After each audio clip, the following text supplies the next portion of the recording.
Hey everyone, Spicy Toast Gaming here, and we are checking out the weekly adventures.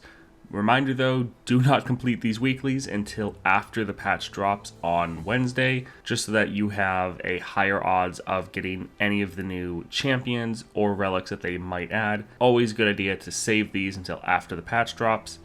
But with that being said, let's see what we have. So a 4-star Nautilus, 2-star Jinx, and a 1.5 Draven. Alright, for Draven, we have Trick of the Light. Game start, all players summon a Mirror Mage.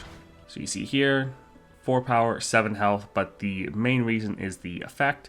When you play a created follower, summon an exact copy. When you play a created spell, copy it with the same targets. So any champion that plays created cards, this is going to be great for. Veigar, this is really going to help you out. Jhin, Annie, Set, Jack, any champion that's playing created cards, so created spells or created units is going to be great. Also, if you're playing any champion, you can use the Grand General's counter plan, that relic, to create your champion spell every round, so you can again abuse that to have that go off twice. So really fun, a lot of different champions that'll be able to use this. Well, every champion can use this if you build around it, which is pretty awesome. So this should be a lot of fun. Probably the best champion that would be Veigar, because all of your darkness spells will get doubled, which should be pretty awesome. Alright, next we have our 2-star Jinx. So we have Savage Mysticism. Round start, each player gets a mana gem. This is pretty crazy. It's also funny that this is rare, when essentially you're both getting the best legendary power in the game of perfected mana flow. This will work great for everyone. You probably either want to go with the approach of using this so that you can play some of your more expensive units faster and scale up a lot faster. So this could be a decent time to try to level up maybe like Nasus or Ornn. Or you could just try to go for some more early game decks and abuse this to try to end the game as quickly as possible. Also would be a valid approach. The other power, when the foe attacks, give players' units -2 power this round. That will be a little bit rough, especially if they have some fearsome units, because they might reduce down your power to the point where you won't be able to block. So being able to have some good control or removal spells to try to keep the enemy from attacking wouldn't be bad.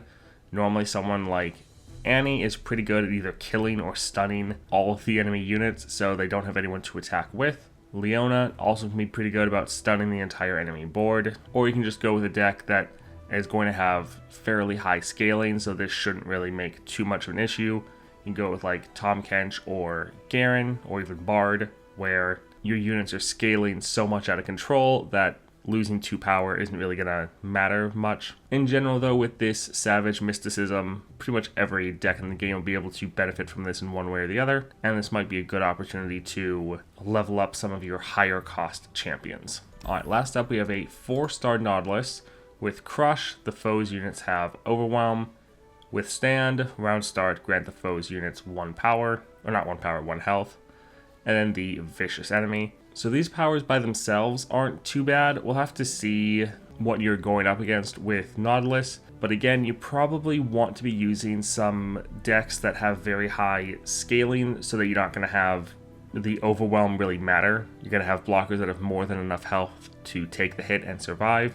So again, Tahm Kench or Garen would be pretty great for that. Because also with them, it doesn't really matter if the enemy has the Withstand, since your unit is just going to outscale this 1 extra health anyways. But you may also want to go for some good removal decks just to try to kill the enemies before they can attack, and also to get them off the board before they start scaling. So you could go Annie, Jhin, Veigar, they would all work rather well. But as usual, you could just go with whatever broken S tier champion you have and use them to just blast through it, such as LeBlanc, Teemo, Jinx, Diana, Jack. Maybe Jack, but I was actually thinking Jax. Always mix them up. Overall though, at least from these powers, it doesn't seem like it should be too rough of a adventure. So it seems like a decent week. We have some interesting powers. The 4-star seems like it'll probably be a little bit boring. Again, probably don't want to complete these until after the patch drops. But feel free to let me know down below what you think of this week and if there's any awesome combinations that I didn't mention here. Also, we do have a Discord that launched. It's been pretty awesome. It's been growing pretty quickly. If you want to come over there and discuss this week's challenges or anything Path of Champions related, I'll leave a link in the description down below. I hope you have a great day.